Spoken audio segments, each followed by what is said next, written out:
तर hi hello. तांदूळ व चणा डाळपासून आपण ढोकळा तयार करणार आहोत. हा पहा माझा स्पंजी ढोकळा तयार झालेला आहे.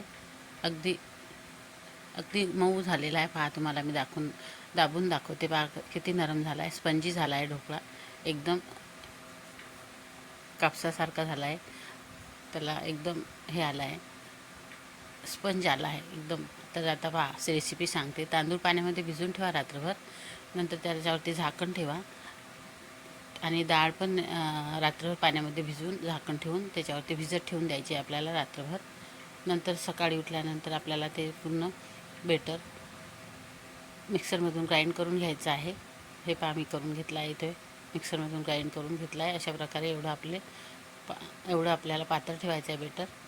आता याच्यानंतर चवीसाठी थोडंसं आपण दही टाकणार आहोत आणि त्याला हलवून घेणार आहोत. छानपैकी हलवून घेतलं आहे.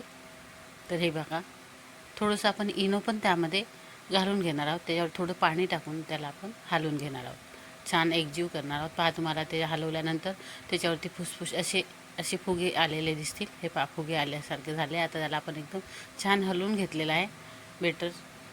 पहा किती सुंदर हलवलं आहे. आता एक भांडं घ्यायचं आहे आपल्याला जलमरचं आणि त्याच्यामध्ये पूर्ण बेटर टाकून घ्यायचं आहे, अर्धा डबा. आणि आता आपण त्याचं इडली पात्र घेतलं आहे, त्याच्यामध्ये ठेवलं आहे हे बेटरचं भांडं आपण आणि त्याच्यावरती झाकण लावून घेतलं आहे. झाकण बंद केलं आहे.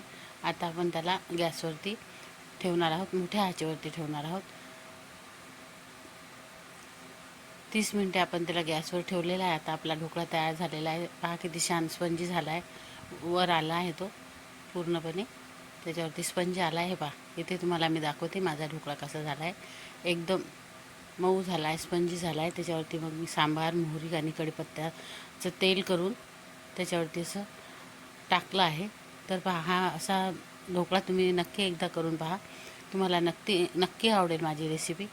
आणि गरमागरम हा ढोकळा आता खाण्यासाठी तयार आहे.